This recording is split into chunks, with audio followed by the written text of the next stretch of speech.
All right, hey everyone, this is Ash. Welcome back to the King's Speech. So as promised, we're getting around to more Akane-Banashi. I meant to get a couple of more chapters out yesterday, but it was New Year's Day, or New Year's Eve, technically, I guess, so took a day off for that. But I hope you all have had a good time, or at least, at least, hopefully, if you had a good time, at least. If not, hopefully this year will be better for you than the last one was. I think a lot of us are hopefully looking forward to starting with a clean slate. So welcome to the new year. Let's kick it off with a bang by getting into Akane-Banashi, Story 33, A Place of Learning, with story by Yuki Suenaga and art by Takamasa Moe, with translation by Stephen Paul and lettering by Asnir Aron.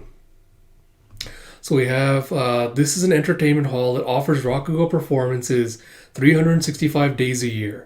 It's known as a Joseki. Every day and night, one can see not only Rakugo performances, but also paper theater, manzai comedy, and so on. Over 10 different groups of performers are there to entertain the audience. It's a festival of the arts. All manner of people take the stage to sit before the mic here, from newbies who haven't even been practicing their art for a year to veterans with over half a century of experience. It is both the home turf of Rakugoka and a place of learning. And you see that there's a bunch of shinichi and apprentices all in the back, with the apprentices kind of like letting out tea for the shinichi and like helping around with chores and things. And you have, so you have Rakugo supervision also by Kiki Hayashiya. And Akane is like, it's so tense in here. No surprise, the performers here in the room are all shinichi. And they're like, all the shinichi are like middle-aged looking men. And Akane's like, I saw him on TV recently. They've been Rakugoka longer than I've been alive. They're all people who make a living by talking. And more exalted people. And you hear someone putting down a bag with a giant thwad. And there we go. It's like, good morning.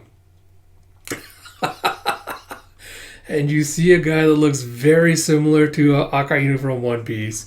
He's even got like the floor-looking shirt and jacket. And you have a good morning. And Akane's like, he's huge. It's like, just keep showing up. And you have Pompadour Bro, whose name I'm not going to remember.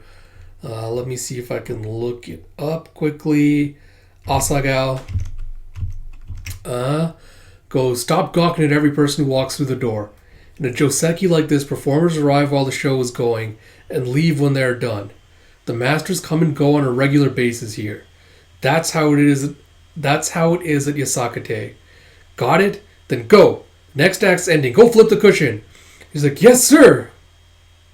And you see one of the glasses shinichi going, miss. So could you place the cushion 80 centimeters from the mic? And Akane's like, oh, of course.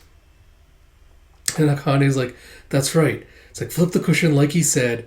It's like, I think that's 80 centimeters. It's like, I'm not just working here as a regular employee. And then you see, God, what the hell was the Jumbo guy's name? It is going to take me a while to memorize all these new performers' names. Is that Hakushu? No, I don't think it's Hakushu. Oh, Unun. Un Kapute. Unun tells her, if you have a moment, could you take over for me? And Akane's like, sure. It's like, fold it in threes. It's like, I'm learning each master's little rules. It's like, Master Baba prefers his tea. And he's a Kyoji Anisan's. He's made a little training manual with Kyoji Anisan's personal Zenza manual. It's like, Master Baba prefers his tea to just be plain lukewarm water. It's like, grasping their preferences and helping their experience pass smoothly. And you see as the Akane-looking guy takes a sip of his tea, and he lets out a whoo. Akane just like lets out her own breath, and she's like, it's Kibataraki. And you see, God, I'm just going to call him Pompadour Bro. I want to call him Asa for short. Goes, who said you could take a break? There's still a ton of work to do. You got to set up for the Manzai comedy group next. Go! Now hurry and see you off the master who finished his performance. And you see her just bowing to the guy. He's like, that was only 72 centimeters. He's like, come on, you've got the next job waiting. And Akane's like, look, I knew this wasn't going to be easy. I knew it. And you see her just kind of getting all flustered. She's trying to like run back and forth. It's like, I swear I knew it, but even still. And you see later that she's just slumped and completely burnt out, like a steam head of smoke's coming out of her head. It's like, somehow made it through the daytime shift. I would have been in bigger trouble if Kyoji Ani-san hadn't prepared me first. And Asa's like, hey, you really don't mess up a whole lot, do ya?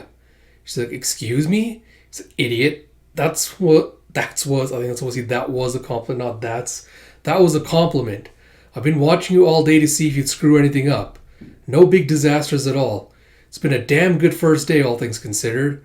She's like, well, my Ani-san prepared me for what to do. He's like, he did, huh? Well, sorry for taking an attitude with you. I can't be mad at this asshole now.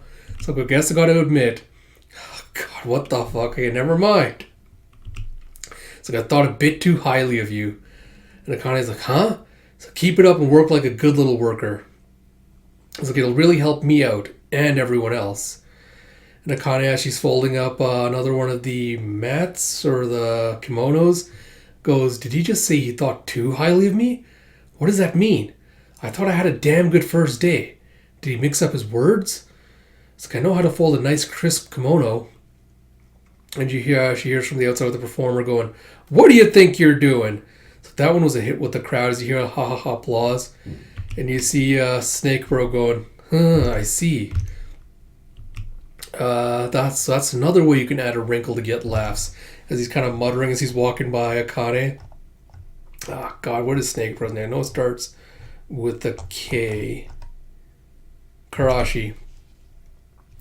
And Akane's looking back at one of the other Shinichi, who goes, Zenza, anyone got a cigarette? And Onun's like, here, master, I made sure to bring some. So that's mighty thoughtful of you. He's like, oh, right. I'm doing a solo performance soon. Want to be the opener? And my dog's decided to be a turd. Hopefully that was not too distracting. He's like, of course, I'd be honored. And Akane's like, I get it now. And you see, I think the previous master, Koiguchi, spent more time mimicking the heat of the liquid with his gestures and expressions. It's like, as it turns out, Yasaka Tei is full of life lessons and opportunities for Rakugoka. What I should really be focusing on is the stuff outside of the job. If I don't make the most of it, I'll just be doing grunt work for nothing.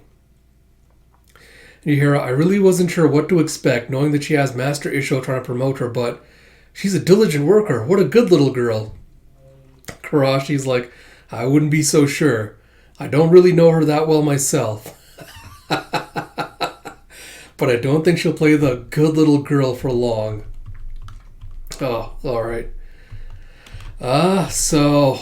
Jam-packed chapter, like not a lot to say. It's kind of just Akane kind of learning the ropes of like, what Zenza training involves. And kind of the audience also getting like a lesson, I guess, beginner's lesson, as well, like all the intricacies like involved in Zenza training and like all of that. So in that regard, it was interesting. I had like a single second where I'm like, oh, maybe Pompadour Bro is not a complete dick. But he's apparently got a chip on his shoulder as he just couched his insults behind a veil of niceness. He tells Akane, he's like, oh, you're doing a good job. You didn't screw up. So I assume what he was implying was that she wasn't screwing up because she was focused on doing the chores and getting it right. She wasn't really paying attention to the Shinichi and the other stuff that was going on around her to try to absorb the lessons and everything that they had to teach her. So yeah, it'll be interesting to see how this goes. Like, this is basically like the bar training again. Like, we're getting a rehash of that where Akane is basically going into a place thinking she knows like what the stuff and job and stuff entails, then learning like what the hidden layers are, like the what's the word I'm looking for? She's learning to read between the lines, as it were, to figure out, what the job actually is. So it'll be interesting to see like how this kind of advances her to the next stage of her growth. So looking forward to that. So like I mentioned in a couple of the other Akane videos, I'm going to be caught up with this series by next week. I'm going to try my best to get caught up by today and tomorrow. If not, I'll only have a few chapters left, so I'll hopefully catch up with it over the week. But by next week, look forward to me getting to these videos as weekly reviews. As always, if you like my content, please do like, comment, subscribe, all that good stuff. Especially pressing buttons really helps me a lot with the algorithm, with promoting my content. That'd be greatly appreciated. Until next time, this is Ash. I'll talk to you all later.